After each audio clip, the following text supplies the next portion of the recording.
hi, howdy everyone, old Greybeard here, and tonight we're going to be looking at Hearthstone, the League of Explorers, and I've got special guest Shaunak on, and we're going to look at some cards and give you our opinions. So welcome aboard, and we're going to try a couple things here to get cards up so you can look at them. If not, we may have to post a link in the chat. I don't think you're online. It'll be like half a minute before it actually comes on, or possibly up to a minute.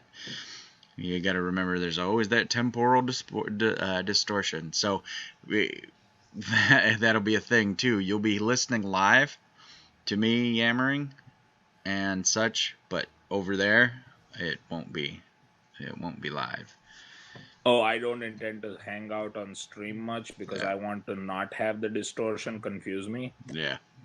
It messes with my poor brother's head. When we do our Sunday night show, he gets all messed up by it. But, you know,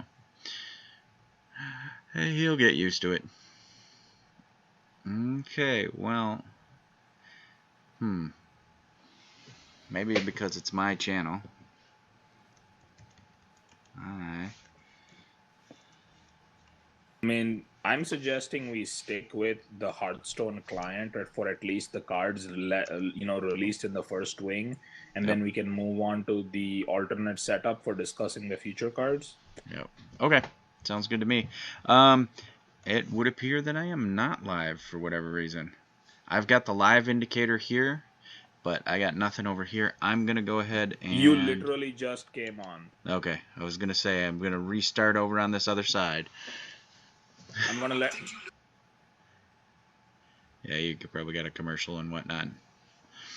Oh, it happens. It happens. Hey, and there I am, probably yammering for the last 2 minutes. Trying to get things running. Oh, and a commercial. Alright. Okay.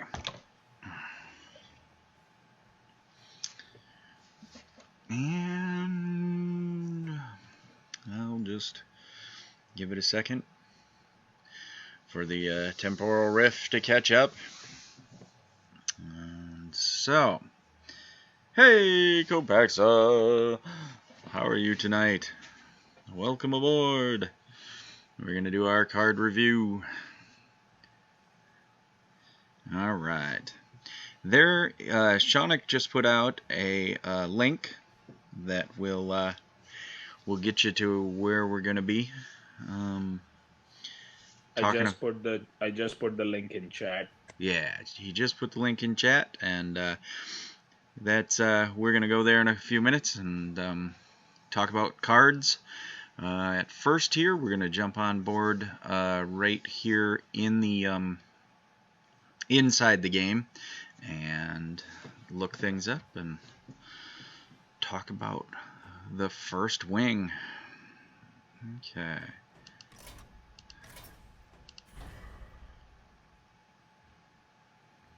Played through Kopaxa says hi, Shaunak. Oh yeah. Oh, hello, Kopaxa. So you're not going to be watching the show itself, right, Shaunak? I'm having second thoughts now that I realize that technology allows me to watch you on my phone in mute mode. There you go. Alright. Well, I'm going to go ahead and jump right into normal here just so we can see it. And hold on, my laptop's dying. I need to get a charger. Alright. I got to move some things around a little bit anyway. So, get my pumpkin head out of the way, but where can I go with it? Let's shuffle chat and shuffle the pumpkin. Alright, and go right back to it. Oh, looky there, the beginning, the staff of origination. Am I pronouncing that right?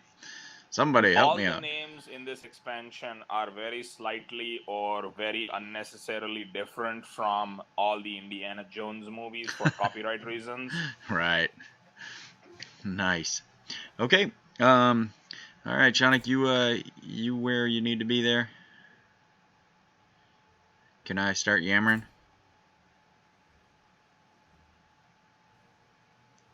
Sorry about that. Start the yammering. All right. Reno's nearly to the rod, but he just had to rub the shiny lamp he found. All right. Those of you who were with us last night, apologize because we went over a little bit of this after we ripped through the play of this first wing. But we're gonna go through it a little bit more in depth, and we'll have Shaunak with us here this evening to throw out some opinion. Rumor has it that the first wing was hilariously easy. It was different. I walked into it without any pre-made decks. Like, pretty much all my decks currently are like bizarre experimental decks that I've been playing with, and so I didn't even think about it that it was a constructed challenge for the evening. So I played it through with one of my like I said, experimental decks. I played through with Hunter, and yeah, I pretty much cakewalked the first two, and then the third one was just brutal because on the third expansion there is no opponent. There is nobody to be a face hunter against, so I had to step back, and I did have Mech Mage, a Mech Mage deck built, and so I crushed it with the Mech Mage deck. But ironically, the ideal deck to play against the first boss is aggro like Cancer Hunter, where everything costs 3 or less. yeah, That way you can actually play your card that you drew that turn, and you can play your wish and probably cast your wish. And when you do your wishes, you wish for spells or minions that are mid-range to late game to yeah. kind of help you curve out. And yes, the last two bosses are supposed to, like, Mech Mage is the best deck to beat those bosses fast. All right. So with Zinar, you know, we were looking for the first piece of the staff, and probably the most fun and funniest thing that occurred was when he sends you a card of, and I forget which wish it is, but the wish that gives you more wishes, and then it happens, and then Reno shows up, and he's like, "Huh, I can't believe that actually worked," you know, and it's so subtle that like I missed it the first time because I was so focused on, you know, must win game, that when someone pointed it out, it became really funny. Yeah, I think I just got on stream when you played that card, and I was cracking up. Yeah.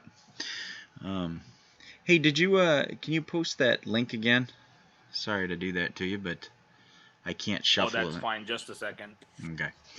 And yeah, just keep that in the cut and paste menu, as we can throw it up probably multiple more times here over the evening. One of the things that I found because I was playing Face Hunter is that because of the wishes that he was throwing out, it was hold on here, I'll catch up. It was like, oh my gosh, I gotta play more cards, you know, particularly since most of the wishes give you more cards to begin with, so it really did make things a little bit of a mill. So okay, I want to see if they list the wishes, and they do not.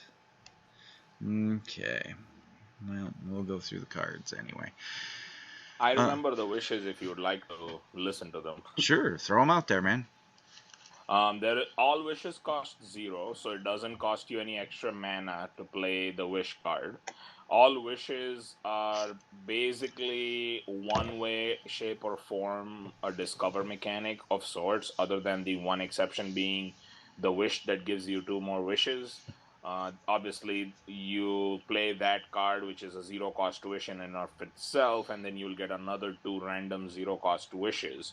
From what I recall, there are at least three wishes, and the fourth one I'm dubious of. I don't think the fourth one exists, but I'm pretty sure the three that exist are zero cost wish, discover a minion, zero cost wish, discover a spell, and zero cost wish, discover a 4 cost card. Okay. And they were like power, valor, and something else were the names on them, which, like I said, I'm not seeing over here now. But, yeah, I didn't pay attention to the names of the cards because I was like, I'm probably never gonna see these after I do this wing. So until you go back for heroic mode, sir. or this might make an interesting tavern brawl mechanic. Yeah. Yeah, they would. I'm sure they're going to throw it in there. I mean, the whole Discover thing, as popular as the summoning portal challenge was, I have to believe they'll do one where it's like all scarabs, like instead of the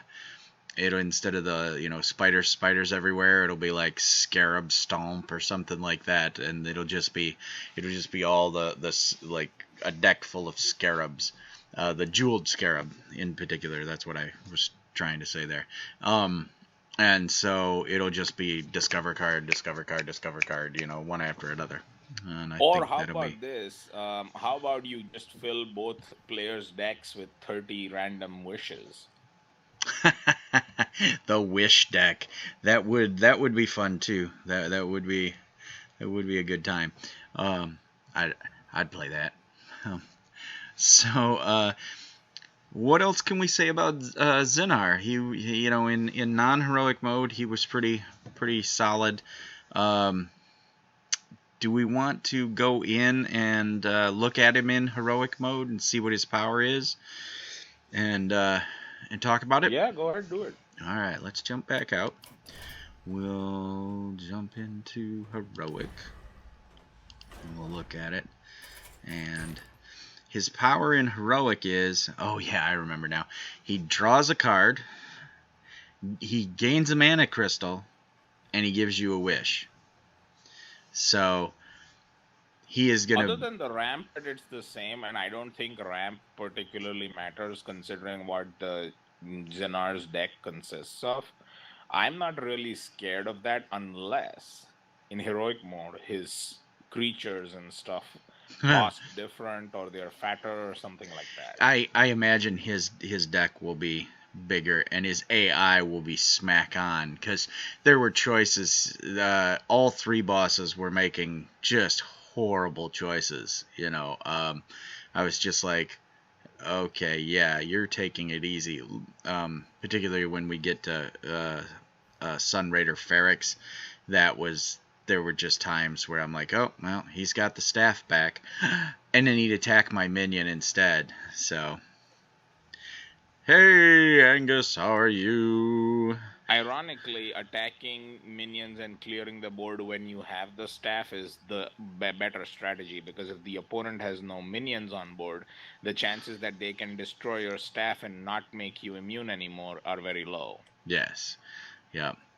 All right. So his big thing when you're when you're in heroic mode is he's going to be manaing up every round, extra mana. So by turn 5 he'll be at 10. So something to look forward to, I guess. All right. I'm going to jump back and let's they didn't really say which cards were available on that one. So let's go here. So basically the rewards were the Ginny of Zephyrs. Whenever you cast a spell or another on another friendly minion, cast a copy of it on this one. So it's going to be hard to set up to do because he's a 5 cost. I think that, you're either going to have to keep this in your hand or draw it late game to get really, really good play out of it. And I think that that's when this card will shine. And I don't know if it's going to catch a lot of play. I can see in like a druid or a priest deck it might. Just because then, the buffs are everywhere. So it'll be interesting to see if that occurs. By the way, I would say Paladin has a lot of buffs now too, especially with that Blessing of Champions or whatever. mm-hmm. So there are a few archetypes where this is valid. But I think the winning strategy with this is you basically play a bunch of low cost minions on curve, like 1 drop, 2 drop, 3 drop, maybe two drops or a 4 drop, Mm-hmm. and then you on turn 5 you can't play this, but what you would do is you would hope for a Blessing of Might, a Blessing of Wisdom, or in the priest's case, X number of 1 or 0 or 2 cost cards that are Right. targeted ability spells. And then what you would do is you would hope that your opponent, in spite of maybe playing board clears, lets one minion survive. Right. That's when you just throw out Genie of Zephyrs on turn 8, 9, or 10. You cannot cast this before turn 8 unless you don't want to get awesome value out of it. And then you just follow Ginny up with, like, I don't know, 2 3 buffs, and that's when he shines. Because then even if your opponent big game hunters it, your opponent big game hunter or Shadow or Death, your opponent basically kills the Ginny to stop crazy crap from happening, but you still have that mega buffed minion that you actually spent all your buffs on. Because currently the biggest threat to buffs is just your opponent playing one hard removal spell Yep. and getting like a 2, 3, 4, or 5 for 1 in worst case scenarios. And Ginny basically is insurance against that. Yeah, it 2-for-1s your buffs. So like for instance, you got piloted Shredder out on 4, and that way, bam, they kill the piloted Shredders. You've still got your small guy out there, and then hit the Jin on 6, and then buff the small guy with a bless, or one of the priest blessings that cost 1 or whatever, and that way you can get some value out of it. And then even if they do kill the big guy, like you were just saying, you got the little guy left who's already got some buff on him. It's really, I don't think it's going to catch that much play time, but it's interesting. Absolutely correct. The consistency is definitely not there. This will not see constructed play in a tournament level, Yeah. or you will not be seeing Genie of Zephyrs in the first 5 ranks of ladder unless someone's playing a gimmick deck. Yeah, I think it'll be fine in an arena situation, but it's hard then to get the buffs to go with it, So all in all, a meh card. So the thing with this is, it is at the end of the day, it is a 5-mana 4/6 epic. Yeah. And if you look at the general pool of epic quality cards, especially like most epic cards suck. Almost all neutral epic cards suck for arena. Yep. This at least is just a balanced 5-mana 4/6 for its stats.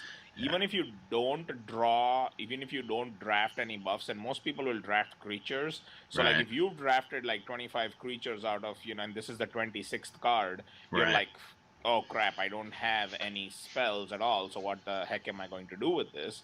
But at least it's a 5-mana 4/6. It's a body. Yeah, well- There is a lot worse out there in terms of epics. It's a pimped Yeti. So, all right, let's get on to Jeweled Scarab. It's a 2-cost 1/1. So, looking at it compared to not Gnomish Inventor. Yeah, I would compare it to Gnomish Inventor. Yeah. Well, wait. Well, No, Gnomish Inventor is the 4-mana 2/4, right. isn't it? I'm talking about the 1/1 that's that draw a random card. Why can't I think of that card's name? Anyway. And neither can I. So it is a 2-mana 1/1, and yes, Yep. it's Battle Cry, essentially draw a card. So the downside is you will draw a 3 cost card, which means you might not draw into your, I don't know, Ragnaros or Ysera. Right. But then again, if you're playing this on turn 2, then you don't want to draw a 8 or 9 mana cost then anyway, because what is the point? And the good, so it's not a big downside that you're definitely drawing a 3 cost card. On the Yeah. upside, you're drawing a exactly 3 cost card, which means you will have something to play on turn 3, which means you will curve out. Oh, go ahead. And it's a beast, so druids and hunters have one more smile on their face. I mean, I think something that people aren't thinking about this card is the fact that it's actually, it's adding a card and giving you a choice of 3 cards for your situation, so it's a little bit, because you could get some just useless junk, or some spell that you just don't want, and and with this, at least you're gonna have 3 choices instead of just, here it is, this is what you got, tough, live with it, That's correct. Like, for example, if this card was released in, say, a set like Naxxramas, when Blizzard had not yet released decent 3-drops that were available to all classes, this card would suck, because most 3-drops in the game at that point sucked. Yeah. So at least now you have more of a choice, and I think this is because they're making better and better 3-drops. I mean, look at the Warrior 3-drop, the 3-mana 3/4 taunt. So they're making better and better 3-drops. That means this is one of those cards that will definitely just increase in value over time. Oh. Let's see. Let's go move right on to the. One last comment on the Jeweled Scarab. I had hoped this would actually be a mech instead of a beast. I'm glad it is a beast because it'll see more Druid Hunter play. But for a while, when I first saw this card, I thought, oh, that'll be a mech. And then as I looked at it, I'm like, it's not a mech. So I agree with you. I think if it was a mech, it would be like an auto include in like Mech Mage and even mech, any mech deck, really, you would want to put it in there. Can you imagine playing this in a Mech Mage if it was a mech, and then drawing into like a Mirror Entity or a Spider Tank? That would be ridiculous. I know, that's why I'm saying if it was a mech, it would be OP, or at least an auto include. So, all right, putting the old Jeweled Scarab up on a shelf. Moving on to the class challenge, the Obsidian Destroyer. It's the warrior card for defeating the class challenge. The class challenges, it's always just you got to figure out what the trick is quick enough before you're taking a beating, and otherwise it wasn't hard to play. I didn't think it was hard to play at all. Anyway, and so it was a good time. It always is something, a neat trick to it.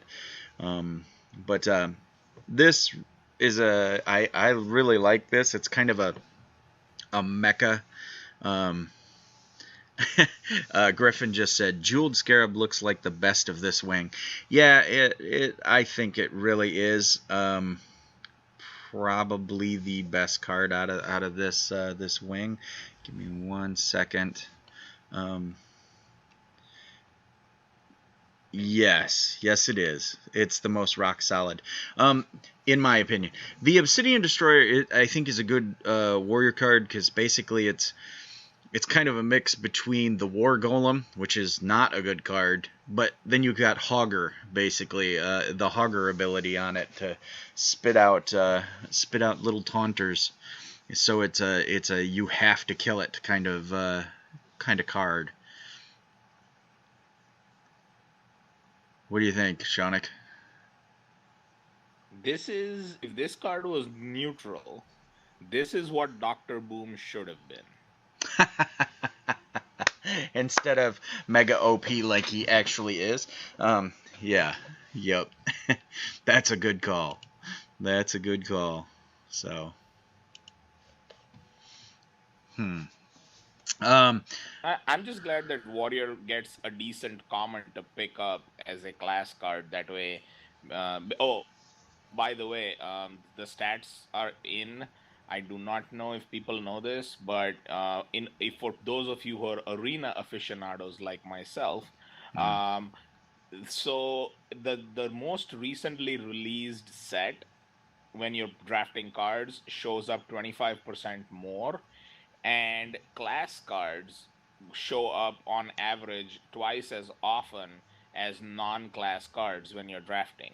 Therefore, Ah, this being a class common in the most recently released set, if yeah, you come up against warriors, and you will be coming up against a lot of warriors now, yeah, you are going to, once the full expansion is released and all wings are open, you will come across, if as soon as you come across a warrior who has more than 3 wins, yeah. you have to blind assume they drafted a lot of angry monkeys and a lot of obsidian destroyers. Right, right, right. Yeah, you have to think they're gonna be there. The fierce monkeys and whatnot. Griffin says that he thinks Obsidian Destroyer is not bad for control, which is Warrior's only remaining deck. Now, Yeah, if you're making a control warrior deck on a budget, it's yeah, a definitely valid choice. yeah. However, control warrior is synonymous with you've got money as a player. Right, right, yeah, yeah, yeah. That's not a bad call. Um, all right, well, let's go ahead and move on down to the defeat all bosses and earn. All right, the Ancient Shade. So I don't know how I feel about the Ancient Shade. It's bad. It's really Yeah. bad. Never play Ancient Shade. If you see it in Arena, run. If you see it in Constructed, you shouldn't be seeing it in Constructed, run. Um, it's you know, it just seems like Russian roulette. It's just too big of a hurt for the return. Okay, the only So place you would play this is you would play this as a one-off, maybe in Cancer Hunter, where you just want a big finisher and you don't care if you take 7 face damage because nah. you're still at 30 life anyway. Right, right, yep. Um, yeah, I've got nothing good to say about it. I just it's very It me. dies to Flame Cannon. It Yeah. dies to Frostbolt No. Ping. It dies to Dark Bomb Mortal Coil. There is nothing good about this card. Yeah, I don't. And again, I'm not a warlock type player, so anything that then hurts me is just not a card I'm gonna even look at. Uh, so we'll just let the ancient shade uh, fade into darkness. Griffin says he hasn't seen the monkey card yet, though. Oh, fierce. The fierce. I think it's called Fierce Monkey. He's a taunt. He's like a 3/4 taunt, and so that it's a decent Yeah, card. But yeah, I have a message for Griffin if he or she is listening. In case of this expansion, Blizzard has officially proven in pictures and writing now that they love monkeys. The two of the best cards to be released in this set involve monkeys in one way, shape, or form. One is the right. Fierce Monkey, Yep. which is a 3 mana 3/4, which is awesome stats for 3 mana, Mm-hmm. coupled with Taunt, which is Right. the best ability you can put on a card with 4 health for 3 mana. Yep. And the other awesome monkey card is the Golden Monkey, which just plays as a 4 mana 6/6 taunt and makes your entire deck and hand legendary. Yes. Yep. Though hard to get to. And then Griffin's like, low health, susceptible to BGH, has a nasty side effect. Nuff said. All right. So, like I said, let the shade fade into obscurity. Let's look at Reno Jackson. Um, fun card.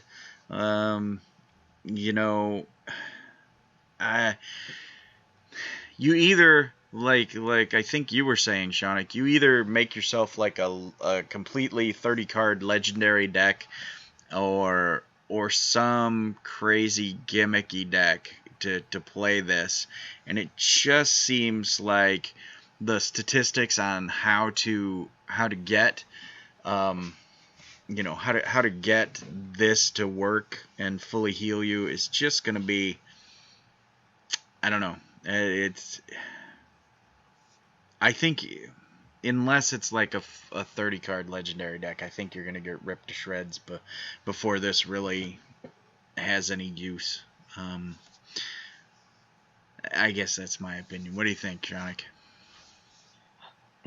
So let's review. 5 mana 4/6 with Mm-hmm. some decent upside ability. Like for example, Spiteful Smith is a 5 mana 4/6, which is a common with a upside of when it's damaged, it gives your weapon +2 attack. Right. So that's an upside. So 5 mana 4/6s with an upside are not OP. We've seen them before. We keep seeing them. That's just fine.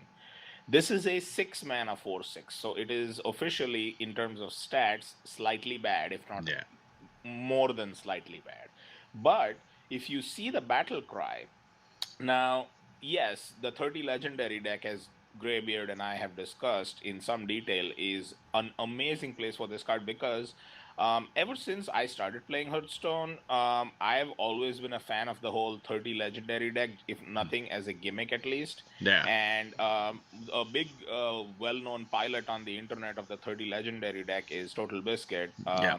And he made the deck and he's been tweaking it ever since. And you can always tell, because you're so behind on board in the early game with a 30 legendary deck, Mm-hmm. if you somehow have not died by turn 6, you deserve to be healed to full. And that way you can start playing your 7 and 8 big fatties and start taking over. And there was no card up until now. So this actually is the card that niche fans of the 30 legend genre like myself Yeah. needed to finally round that deck out. Like if you think more than 10 legendaries in your deck and you Yeah. are not playing Control Warrior, this card is hands down an auto include. Another place where this card might be good to draft is almost any arena deck where you do not have good choices for the other legendaries. Keep in mind that now with the addition of more and more low cost legendaries, not all Yeah. legendaries are like yum yum, awesome, this will win me the game kind of cards.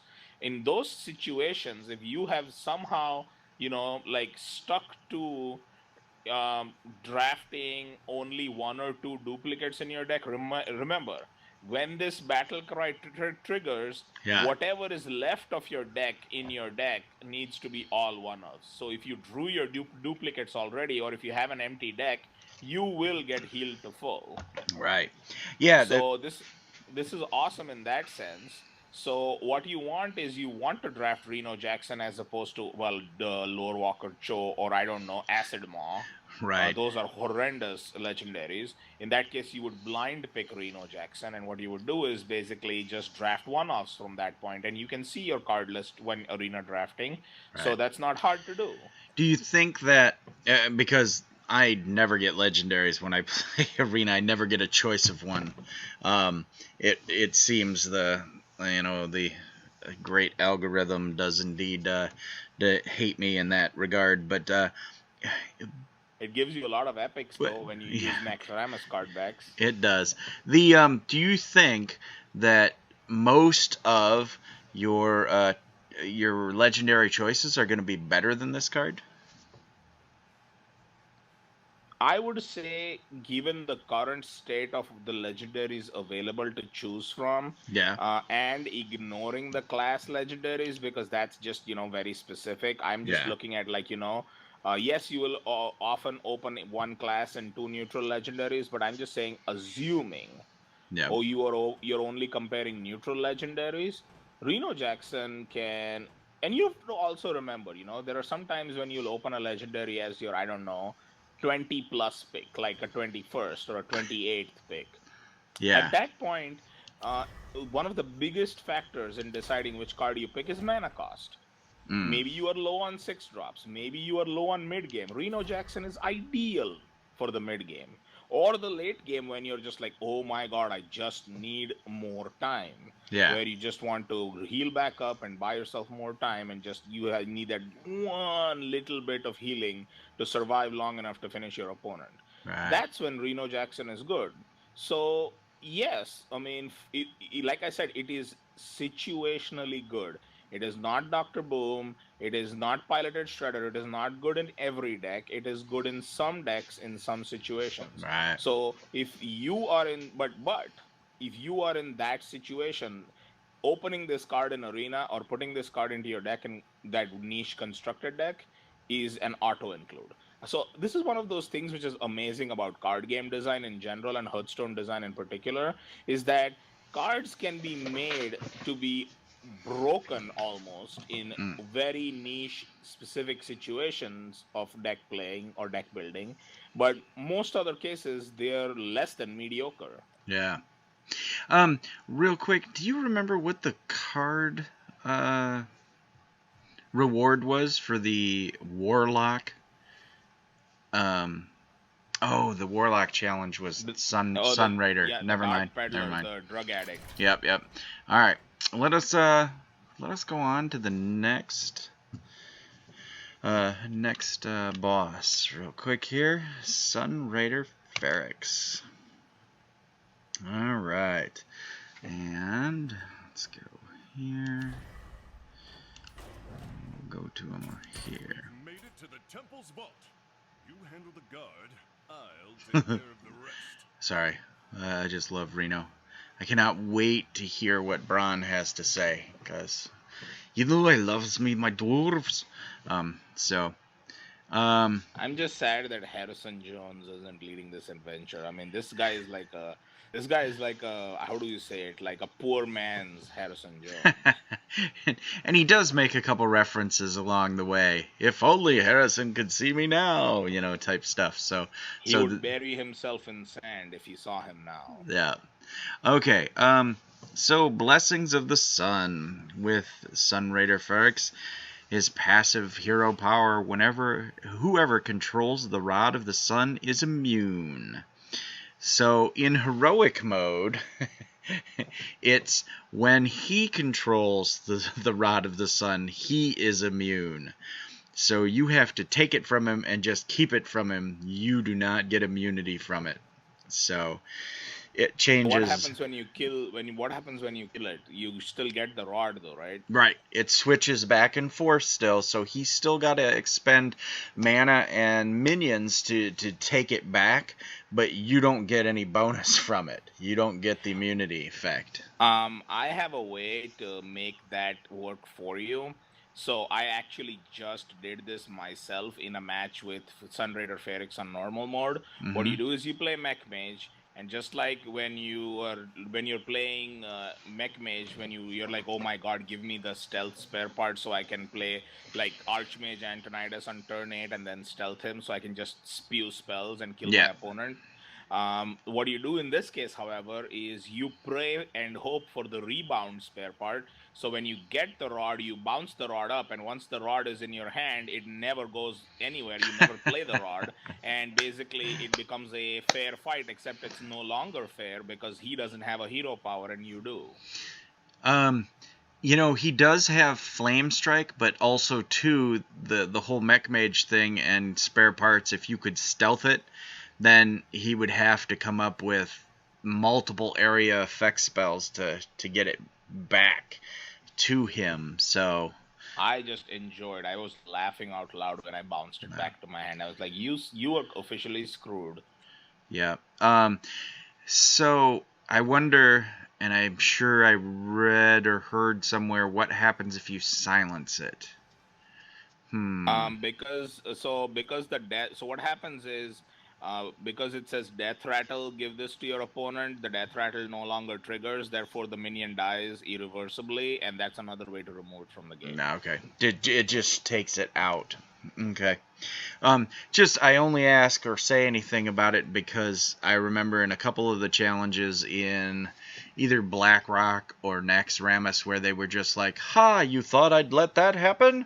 Tough. And you're like, whoa, you just totally denied me that card or that play by just, going, no, we thought of it too, and that's not going to happen. I'm like, I figured something like that might occur. All All right, we're actually burning the candle pretty quick here. Let's get into these minions. Oh, it's Friday. You can stay up a little late. This is card reviews transcend the laws of time. I see. And how about you out there, folks? Oh, let's see. Wait, I'm not watching. Let's see. It's a card. He's talking about Reno Jackson. Griffin says it's a card custom made for Greybeard. I do enjoy just wacky decks with lots of different stuff in it. Then he also says, I would bet the Rod's immune to bounce in heroic. Probably. Like I said, they might just laugh at you. And I don't know about that. I mean, if something is not allowed in one mode, it's not allowed in the other. Although I might not be completely shell shocked if that were true. Now you've made me curious to try it out. yeah, me too. I would like to find or confirm that. And then Griffin finishes with that statement with, "Yep, they usually cover the bases." All right. So what do we got over here? You'd be surprised. They let a lot of stuff slip in BlackRock. Okay.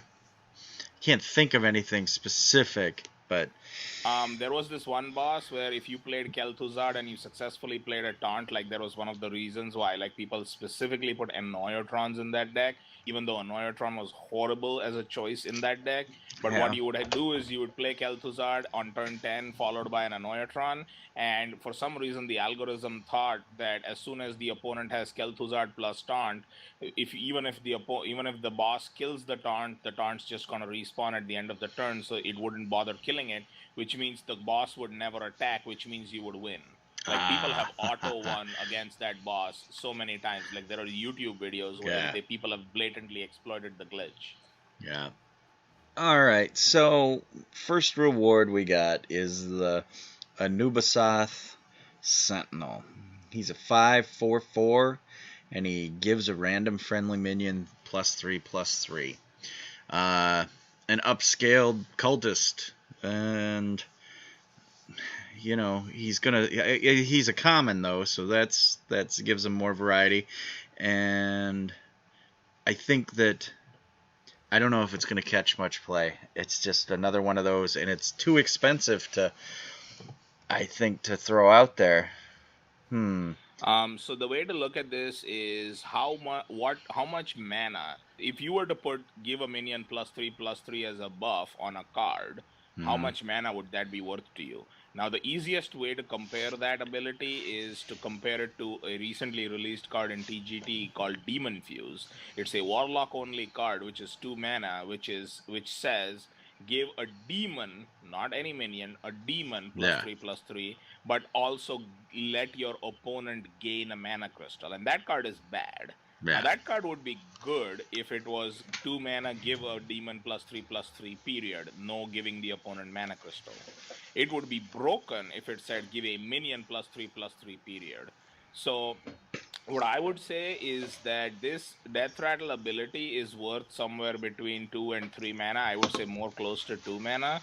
So, but then it's random, so it's definitely 2 mana. But then you have to have a minion on the board when this triggers, and it can get silenced away. So it is definitely worth 2 mana, not more.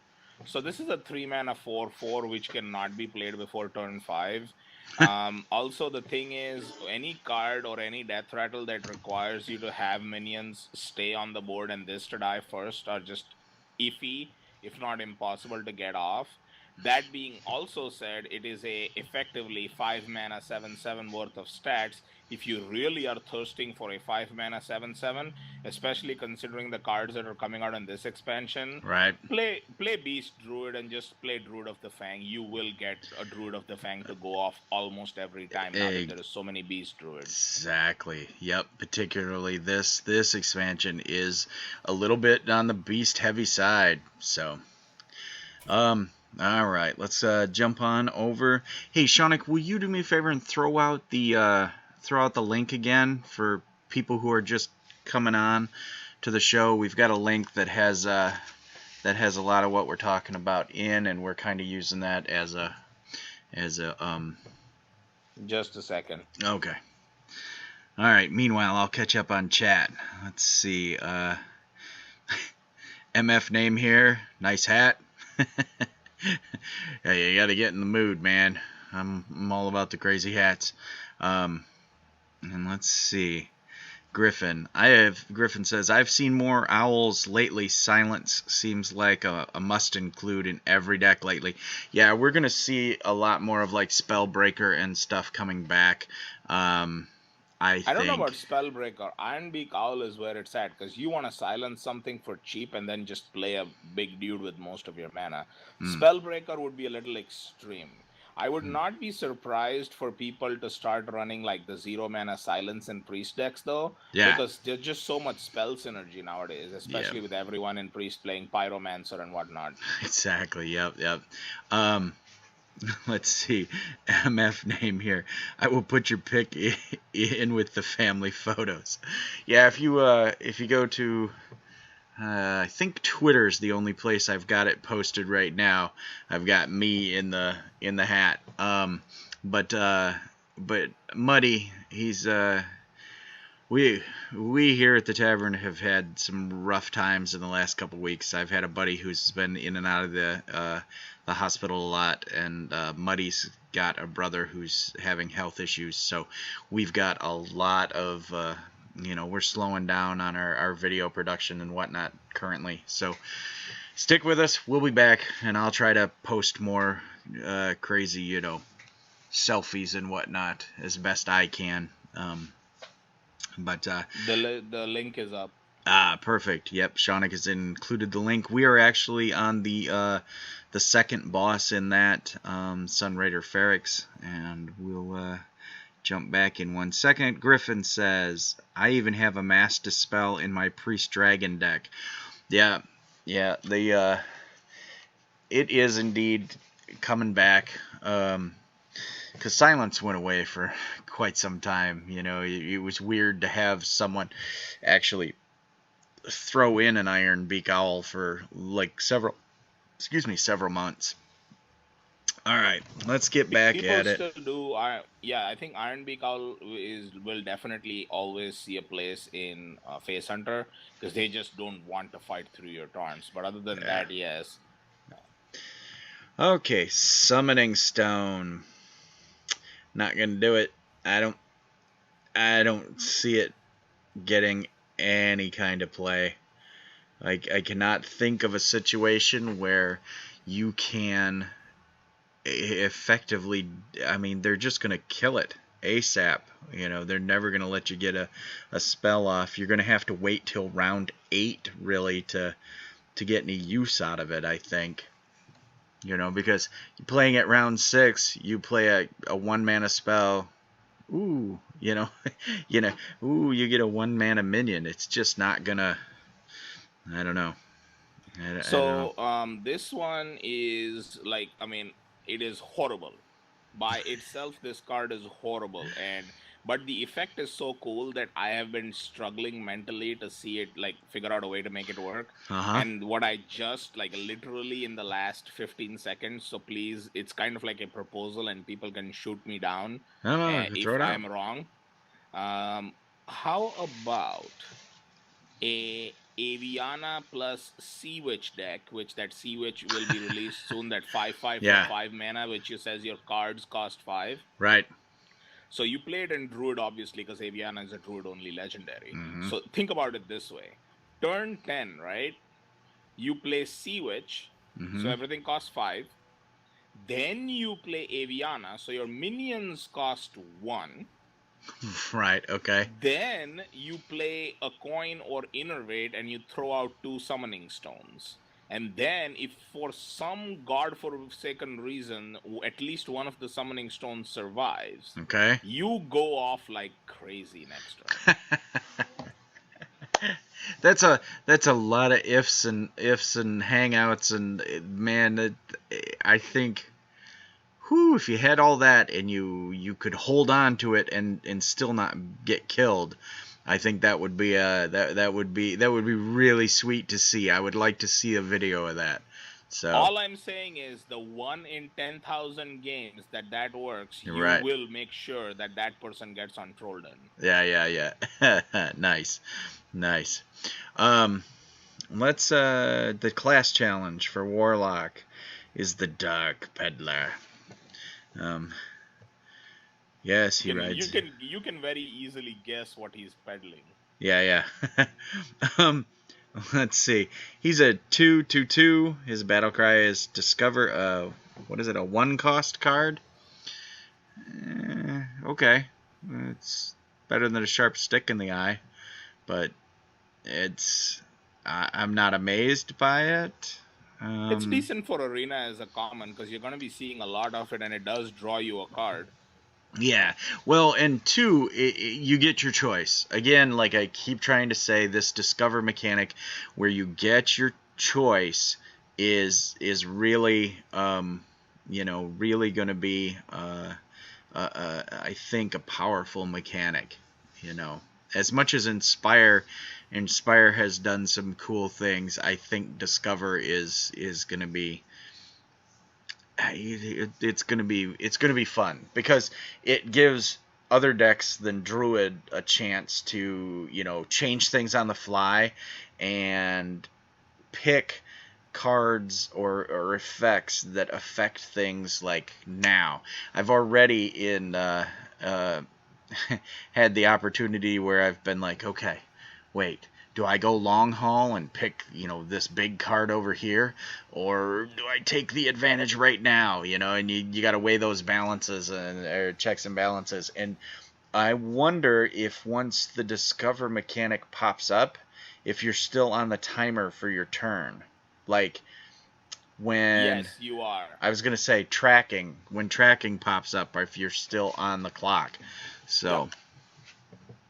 All right. Oh, guess what? I mean, I know you want to get this over with, but oh my God, especially as a person who's interested in the gimmicky and the flavor part of the cards, you have to right-click some of these and see what they have to say.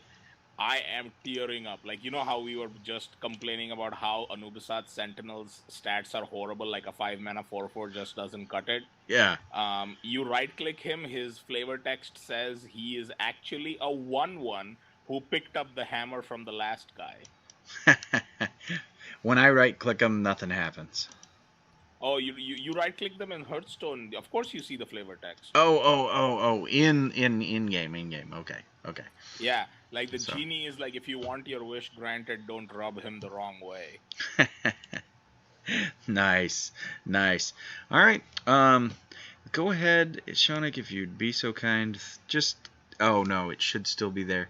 Maybe throw out that link periodically as we go along, and that way people who are just joining us they'll know that Shaunak Vora has been GB approved to throw a link out there. I'm going to take a quick minute to pick the jungle up here and show off my Extra Life shirt. You guys all made that happen. You helped me meet my goal in helping the charity for the kids hospital miracle, Children's Miracle Network. And it really did just touch the old heart for that, and I appreciate it. And like I said, we exceeded the goal we set, and that's amazing. So thanks again. I really, out of curiosity, what was the goal?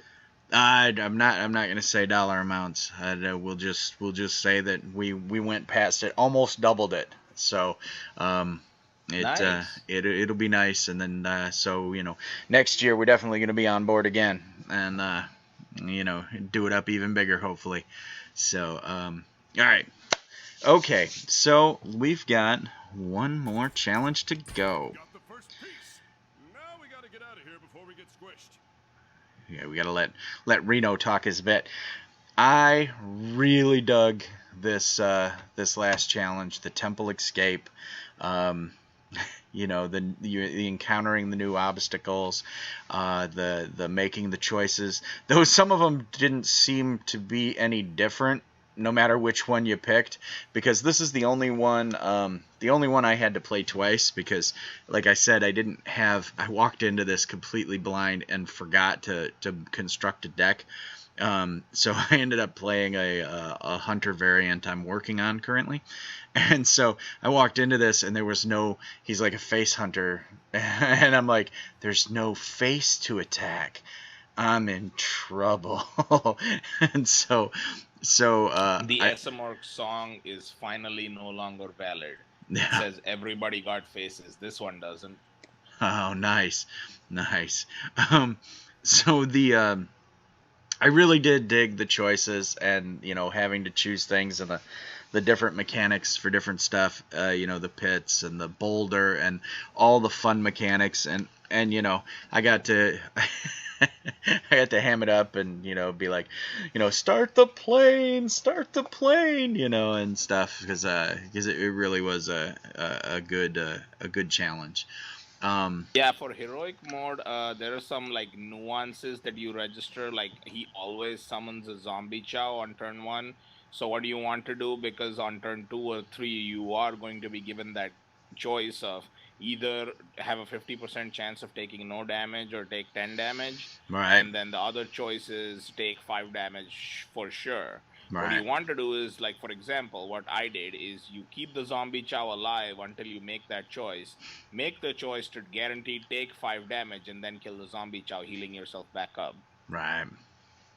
Yeah, and it was funny too, because I'm like, there's no face. Like I said, the first time I played it, and I'm like, all right, I guess I kill the zombie chow now. And I killed him, and I'm like, oh, I was at 30 hit points. No, I should have left him around for a couple rounds, to get something out of him. So it was a bad play on my part, but other than that, yeah, I can't say enough good things about it. I hope that in the future our more of these solo adventures have the same kind of fun stuff in them. Rewards for this this wing here were the Rumbling Elemental. He's a 4/2/6, and after you play a Battlecry minion, deal 2 damage to a random enemy. Um, Not good enough. Hold on here. MF name here is like, I used Handlock. It worked great.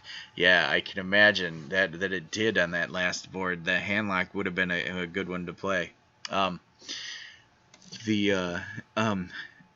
I said, had I walked into this, I most likely would have done some priest variant, and because in Blackrock that's what I did, and I walked through every one of the challenges, I think, in Blackrock with a priest deck. But the Rumbling Elemental, what were you about to say, Shaunak? Not good enough. Not good enough. Let's play all Trump style right now. Okay, what if it cost 1 less? It's got too little attack for a middle game minion. I would agree with that statement. And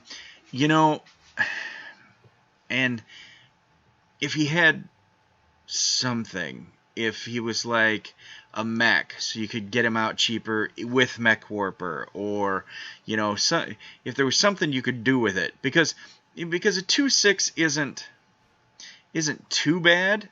By round 4, you end up using like a 2/6 minion to mop up. He's that guy that the enemy either has to throw 3 minions at, or a combo of minions and spells. Like you were saying, I just don't think unless you've got some crazy battle cry mechanic. Like, for instance, this will synergize with, and we're not going to get to them obviously tonight because we're just doing the one wing, but Bronzebeard is double your battle cries. And so in a battle cry centric deck, I really think the Rumbling Elemental will will find some love there, but just because he can last a couple rounds. I don't. So the ability. So a 4 mana 2/6 in a shaman can have potential, Mm-hmm. but the whole then you have to play battle cry minions, and Mm-hmm. only when you play battle cry minions will this deal 2 damage to something, and that 2 damage is random, so you don't know where it will hit. If your opponent has your opponent is also a shaman and has a totem on the board, and you're hoping that it hits the totem, and then it hits his face, and then you're sad because then you have to run this into the totem. It's just too sad. Like this card is bad at 4 mana, which it Right. is broken, like completely broken as a 3 mana card, so you can't do that. Is like beyond useless, like beyond Warsong Commander useless at 5 mana. So what the only way this card would be interesting, sort of balanced, and might still see some play in constructed would be if it was a 4 mana 2/6 and it didn't even have an ability. All it did was have the totem tag. That Hmm. way you could play the 5 mana 3/6 guy, and then you could just inspire up and give all of your totems to attack. And then, as a 4 mana 2/6 that eventually becomes a 4 mana Right. 4/6, it actually makes a lot of sense. Like it's balanced because it's not immediately for attack, but then you have to put a little work into it. And then a 4 mana 4/6 after a little investment is just awesome. Yeah. So in that sense, this card would be like perfectly balanced if it was just a totem. Not to mention, Blizzard's been pushing Shaman totem decks for a while now, like a couple of expansions. So, Yep. I mean, yeah, this could have been designed better. They don't need to make a niche yet even still useless card like this one. You know where that it could have found a home if it was a neutral card. Druid. It would be a pretty decent druid. Why? Because you could hit it with a buff pretty quickly and use. See, a lot of times I find with my druid buff cards, I end up not giving the attack. I almost always use the health and the taunt option. This would be one where I'd be like, +4 attack, great. Now you're a 6/6. Get out there and go. Particularly if you had geared a deck to be a battlecry type deck. But then he becomes a prime target. Yeah, okay. Still, I'm He so would not. Now that you mentioned buffs, he would do decently well in priest if it was yeah, like I can't immediately say this is the ability it should have had instead of the one it does. yeah. But low attack and very very high health minions that can become even more high health minions do really well in priest. We both know that. Right. Yeah. Because then you interfere them, and they're out of control. All right, let's get on to Sacred Trial. Secret: when your opponent has at least 3 minions and plays another, destroy it. Okay, This is kind of a yeah. cheaper. This is a poor man's version of mind control tech, except the fourth minion, like the fourth minion, gets destroyed. So exactly what they play gets destroyed, as opposed to a random one. Right. Not to mention, so basically for 1 mana, you killing any random minion from your opponent's side that is not their hero power recruit Right. is you're getting to destroy a random minion your opponent plays for 1 freaking mana. Yep. I don't care if you destroy their 2 mana 1/1 that draws them a card. You destroyed something for 1 mana. So this is in worst case scenario, this is a decent secret. Right. The only reason Dr. Six has not yet been completely nerfed to crap Right. is because Paladin only has 3 above decent secrets. Yeah. Really speaking, 2 above decent secrets, and the other secrets by themselves are crap. So if the Paladin draws them in their hand, they are not even worth the 1 mana to play. Right. This is worth 1 mana to play. Paladin did not need these secrets. Secret Paladin is cancerous enough. I appreciate that this is a good card. Yeah. I know for a fact this will see constructed play. I am sad that it is seeing constructed play and being released at a time when Mysterious Challenger has not yet been nerfed. Right. The thing is that most people don't overextend, except Shaman and Paladin. So, I don't know. I guess Paladin versus Paladin or Paladin versus Shaman, this card, okay, yep, it's going to do what it needs to do. But Think about it this way. I mean, your opponent plays Mysterious Challenger, and if one of the secrets Mysterious Challenger brings into play is this one, mhm. You want to play a bunch of minions so you can fight through his secrets and kill all the stuff on the board so you can regain some semblance of board control back. So now you can't even play more than 3 minions. That's like basically, just between the devil and the deep sea at this point. Yeah, Griffin's busting him out here. So, talking about the Rumbling Elemental, he said Druid of the Flame type card, and then about the Paladin or the Sacred Trial, he says Paladin secret decks already suck to play against. And then he says Paladin needed a sucky useless card in this expansion. Like I said, I think, I don't know. Yeah, I think it'll be fine. It'll be an interesting one. I think in a lot of games, I think it's just gonna sit there for for a few turns, because I always try not to go above 4 minions. So, especially now, if I see a secret sitting over on the side of the board that I can't seem to get to trigger somehow, I'm going to be very, very skittish to put out that 4th minion. Or if I do, it'll be like, oh look, I'm going to put out a minion that, Ironbeak Owl, so I silence something, and then this secret will kill it, that Yeah, sort I of mean, thing. speaking of paladins, still getting amazing cards. Their new 4-drop is ridiculous too. It's a 4-mana 3/4 that has a battle cry. Set a particular minion's attack and health both to 3. Yeah. And it's a 4-mana 3/4 by itself. So whatever your opponent plays before this, if it's huge, you basically just make it a 3/3, and this being a 3/4 will trade favorably with it. Or in the other swingy case scenario, your opponent doesn't have a board. You play, I don't know, a 1/1, a 2/1, a 1/2, or whatever, and then you buff your own minion to become a 3/3. So it works both ways. Like this card when you have a 1/1 on the board, like a recruit on the board, and then you play this. Right. This card gives you 5-6 worth of stats for 4 mana. That's ridiculous. That's a pit fighter discounted by 1. That is ridiculous. Paladin does not need to be any more overpowered than it already is. Yeah. It would, again, too, even in a, well, I almost forgot about Druid. This will be a good defensive card versus Druid. So at least 3 decks that are minion heavy and minion focused. What card are you talking about being good for Druid?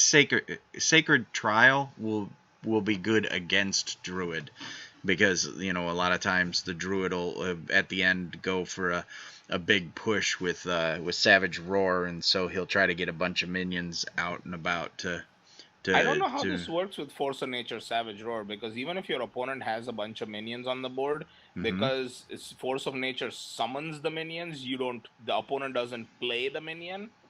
I don't think this triggers. I don't know, because it says has at least 3 minions and plays another. So the minion it'll that be is interesting. Played, when the minion is played and it's more than 3 on the board, then that played minion is destroyed. Right. We know that playing minions and summoning minions, Blizzard has clarified this before, is not the same. So Force of Nature Savage Roars unfortunately still works. Okay. All right. So, all right. And then what's it Griffin has to say? Someone at Blizzard really loves Paladins. Yeah. Well, everybody's got to have their thing. All right. Did we cover the whole wing? Is that we are now wingless? No, we haven't covered Forgotten Torch. We haven't covered Explorer's Hat. Oh, yeah. All right. Where do we look them up? I just go to the Hearthstone card list because we've already unlocked all of these. And under that bottom left hexagonal tab, Mm-hmm. just select the League of Explorers expansion. Yeah. Dun, dun, dun, dun, dun, dun, dun, dun. Onto the collection. Dun, dun, dun, dun. Let's see, Griffin says, last couple of times lost to Druid, lost to Dr. Boom, Savage Roar. Ouch. That just sounds painful. Yeah, if your opponent could like put a Doctor Boom on the board, stick it there, and then he could Savage Roar with it. Yeah, you were losing way before that happened. All right. What the heck was I doing? We're looking for Torch. Forgotten Torch. All right. 3 mana. Deal 3 damage. Shuffle a Roaring Torch into your deck that deals 6 damage. Hey, Benny, how you doing, buddy? We are doing a review of the cards for the new League of Explorers expansion. So for those who don't, for those of you who haven't experienced the Roaring Torch, Roaring Torch is a 3 mana, deal 6 damage, so it is a strictly better fireball. Except it cannot be it's not a collectible card, so the only way to get a Roaring Torch into your deck is to play Forgotten Torch, and Forgotten Torch is a strictly worse Frostbolt. All that being said, this card is, in my opinion, easily the life support that Freeze Mage needed to come back into the metagame, because Freeze Mage is missing, I would actually say, exactly this much. Like, this is one card giving you 9 damage. So basically, if you replace fireballs in your deck with this, you extend out for 6 more damage. And that's exactly the kind of damage that Freeze Mage was missing to become viable in the meta, because they would always be like between 10 and 2 damage off of killing you, and then you would win because they just ran out of gas. Now they will never run out of gas. All right, so MF name here says, yeah, Mage needs more fireballs.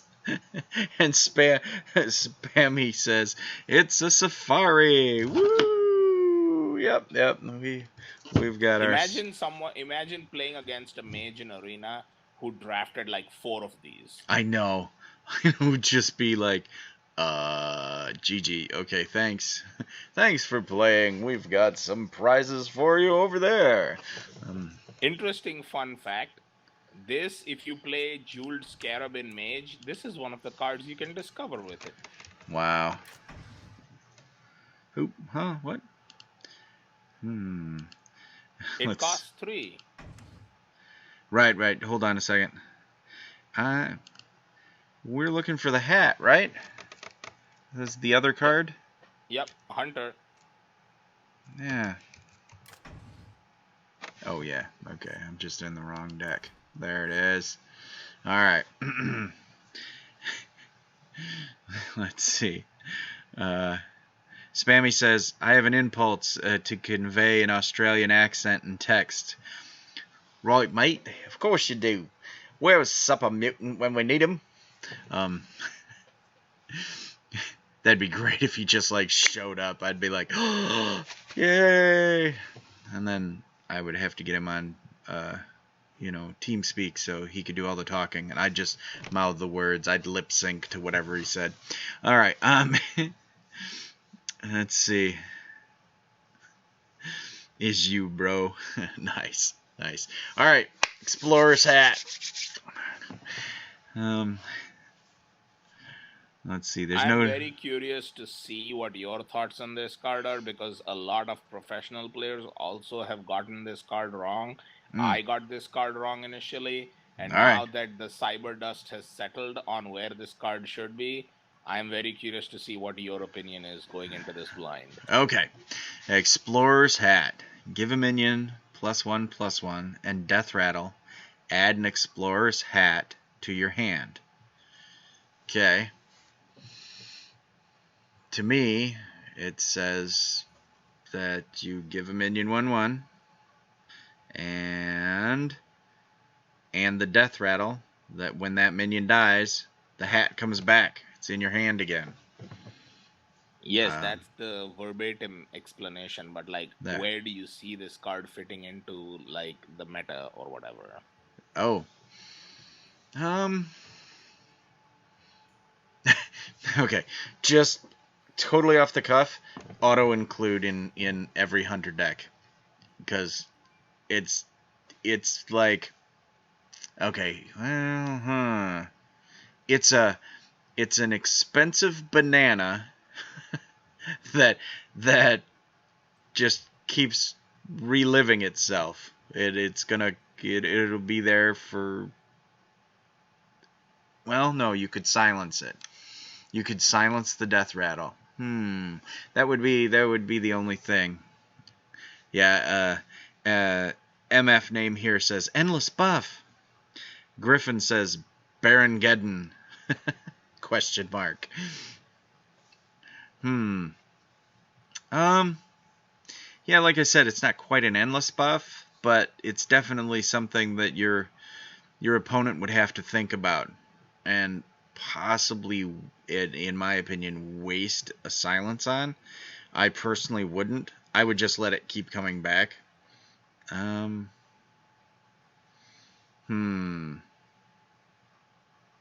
I guess that's my opinion. I would be really, I would play it for fun factor alone. But I don't know. I guess there are secrets that I would rather have for the 2 mana. And yourself, Shaunak, what do you think? So I'm going to say two things. I'm going to say my initial opinion on the card, which was quite similar to a lot of the pro players, and my later on opinion of the card after being exposed to the opinion of one specific person on Reddit, and that completely blew my mind that this person had this much insight into how cards and the game works. Like, I was like, it's one of those things where it's like, how did I not see this? And then you're just like, wow, I suck at rating anything because I should not be thinking about stuff when I can't figure this out, even when it's staring me in the face. Anyway, my personal self-deprecating rant aside, Right. so initial impression of the card was just like everyone else, total garbage. Why would you waste 2 mana on a 1/1 and give it a card? Even if it comes back, maybe it comes back, maybe it doesn't, who cares? Useless. That was what a lot of people thought. Now we know for a fact that Blizzard has been trying to push Control Hunter, especially since the TGT expansion. What with Ball of Spiders being a card that they actually released and stuff. Yeah, so they're trying really, really hard to get Hunter to be a control player or a player in the control meta. Yeah. Like, you will see control decks for Mage, Druid, Warlock, Priest. There's even Shaman control. There's obviously Paladin control. Everyone knows the only control deck anymore for Warrior is the only deck for Warrior. And yes, there is 2 classes that are currently missing a control deck, which is Hunter and Rogue. Rogue has always, historically, ever since Gadgets and Auctioneer days, been a combo class. For God's sakes, its keyword is combo. Right. So they've introduced a lot of tools for Rogue to go control, but people are getting there, and that dream is not yet realized, just like the Hunter dream. But the Hunter is like, because the hero power itself also is kind of against it being a control class. No one even dreams of making a control Hunter deck. And so they're like, we might give Control Hunter. This is the opinion of the guy on Reddit. Yeah. It says that Blizzard might keep on adding tools for Hunter to build a control deck, but they will never be able to change the fact that Hunter's hero power does nothing to affect the board, because it just shoots the opposing hero in the face. So it doesn't clear the board, it doesn't heal, it doesn't do 1 damage to something, it doesn't do anything to the board state. So Hunter will always be kind of like, a second-class citizen as far as control decks are concerned. To remedy that fact, they have introduced Lock and Load, Feign Death, and now finally Explorer's Hat. So what this does is between the Lock and Load synergy and the Feign Death synergy, and the fact that Explorer's Hat, when the Death Rattle triggers, just comes back, and the fact that you can run two of these babies in your deck. Right. Basically, what they're thinking is if you decided to draft a not draft, but construct a Control Hunter deck in Constructed, once the cards are there to make a viable 30 card Control Hunter deck, you will never have to use your hero power. You will just have to find your first Explorer's Hat. And now, between the Death Rattles, the Feign Deaths, and the synergy with Lock and Load, you will always have one, if not more, Explorer's Hats. And what this does is it's essentially like the Druid hero power, where basically you deal one extra damage to something for 2 mana. Yeah. Except in this case, you have to buff a minion, so you have to have a minion on the board to do this too.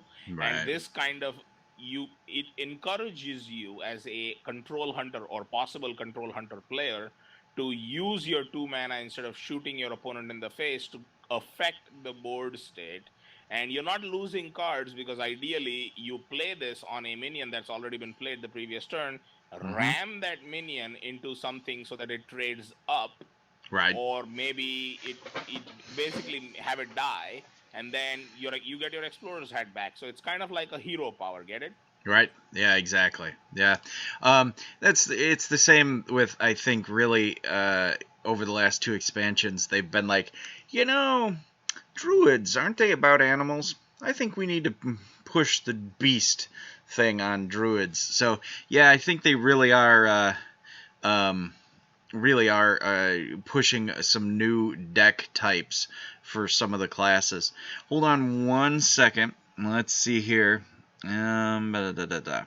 Griffin says, I would argue Miracle Rogue was control, but And then VXCom, hi, welcome aboard tonight. And I am not playing with Spammy tonight. I have special guest Shaunak Vora. He's on board, and we're doing a card review for the latest expansion for Hearthstone, the League of Explorers. So, but I we're would have to respectfully disagree with Griffin. So Miracle Rogue was like as combo got. Like any deck that makes you draw your entire 30 cards and throw them at your opponent's face is like like if you've ever played Magic the Gathering or any other previous card games, that is like the basic like 101 definition of a combo deck. Is they will literally go off. It's basically like playing solitaire until they kill you. Right. So, all right. So, we're thinking Explorer's Hat could possibly change up the way that Hunter is played. All right. Food for thought. Hopefully we no more see face hunters, because they suck. No, it's just going to make Face Hunter that more crazy, because now he can take more little minions and beef them just slightly. 2 mana for 1/1 is just way too inefficient for a Face Hunter. Face Hunter likes to do like 3 to 5 damage for 2 mana, so they're not going to want this. Yeah. All right. I know. I've got my Explorer's Hat. So, yeah, we've got a half hour to go. I think we covered everything in this wing. We will definitely be back next week and try to do it again.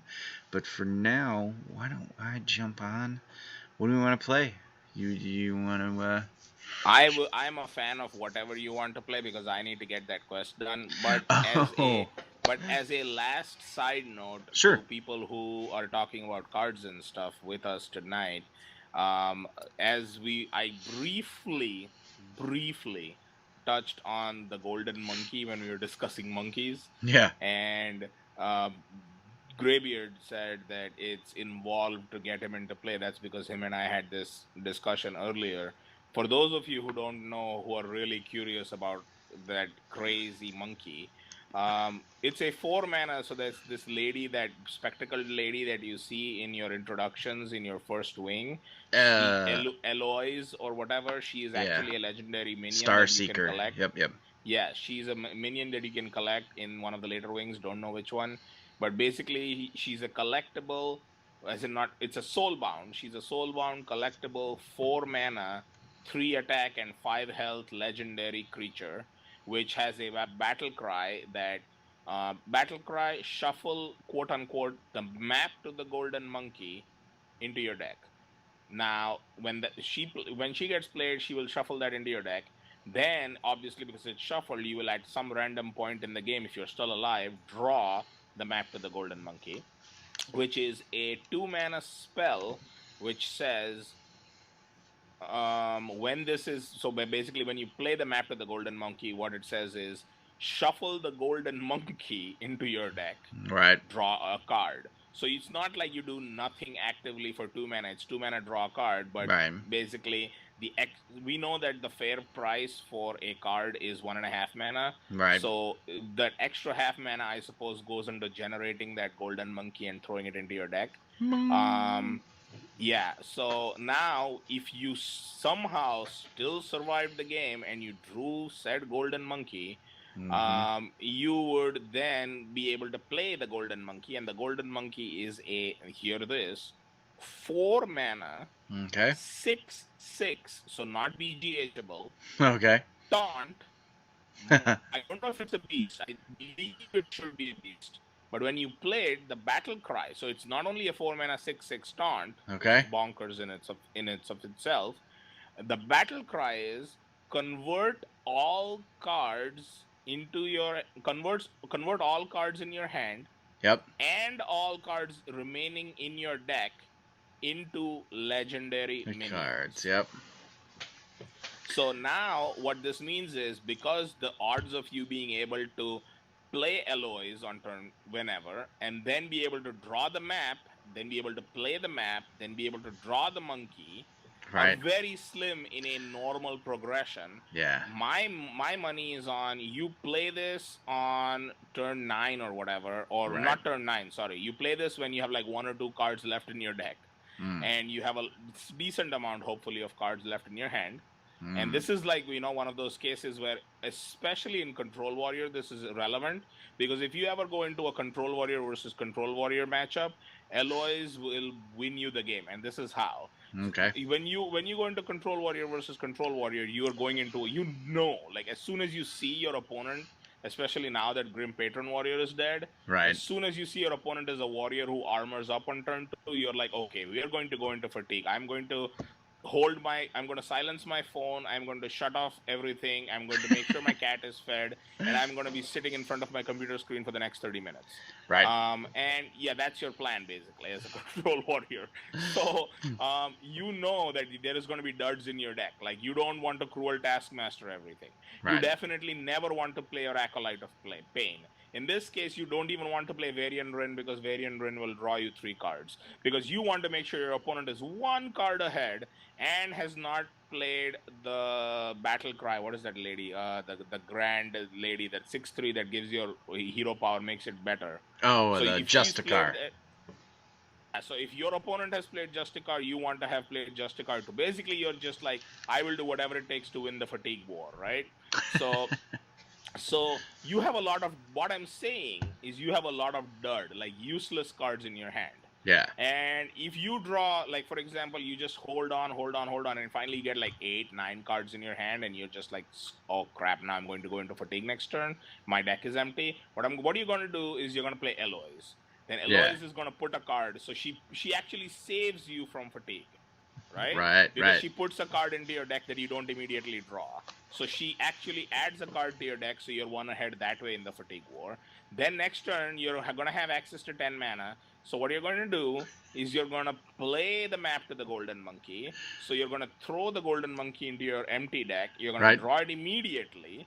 Okay. Play it for 4. Now you have 4 mana left. You can either armor up and do something with 2 mana, like a Fiery War Axe or whatever, if you have 1 left over. Or you can play something for 4 mana. But all those useless cards like the Acolyte of Pain, the variant that you never wanted to play, yada, yada, yada, have now been converted into random legendaries by your monkey battle cry. Right. And these might be Ragnaros, Ysera, Dr. Right. Doom. Yep. And now you have a lot more gas against Right. your opponent, who by this time probably has already used their 2 brawls and is Right. like, ha, I'm out of gas, but he's out of gas too. And that's when you play the golden monkey and you're like, sucker. Now that the fatigue war is over, I'm armed with, intercontinental ballistic missiles. Yeah. Hold on here real quick. Let's catch up with chat. Sorry for the tangent. Oh, it just okay. Let's see.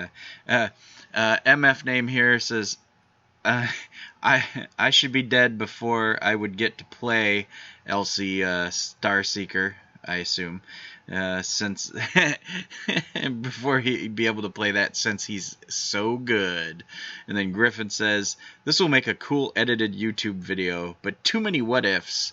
Yeah, it'll be neat when somebody pulls that combo you were just talking about off and gets it onto a YouTube video. It'll just be amazing to watch. So, all right, well, we've got about 20 minutes left, and Shaunak, you want me to hit a quest here for you, so I got to play something.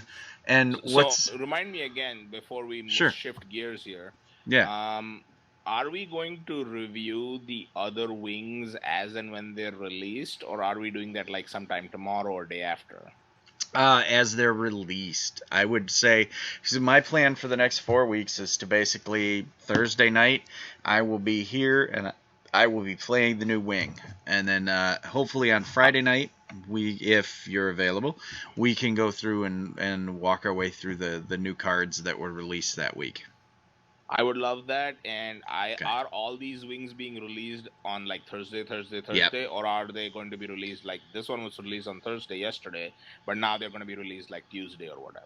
No, I'm pretty sure they were all scheduled for Thursday.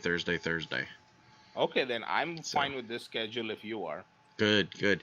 We'll check it just to make sure, but that'd be great. So all you watch and learn is you just have to watch me win something, right? Yes, there's no specifics. Anything, it doesn't matter. Something against another player, basically. Okay. All right, folks. We're gonna start. Let's see. I will happily discuss it. Bye. All right. Good. I'll be on tomorrow morning, 10 a.m. Eastern Standard Time. Come back and we'll do what we need to do. And may the dice, algorithm, and cards be with you. Signing out, and Shaunak, I'll talk to you a little more in just a sec. Night all.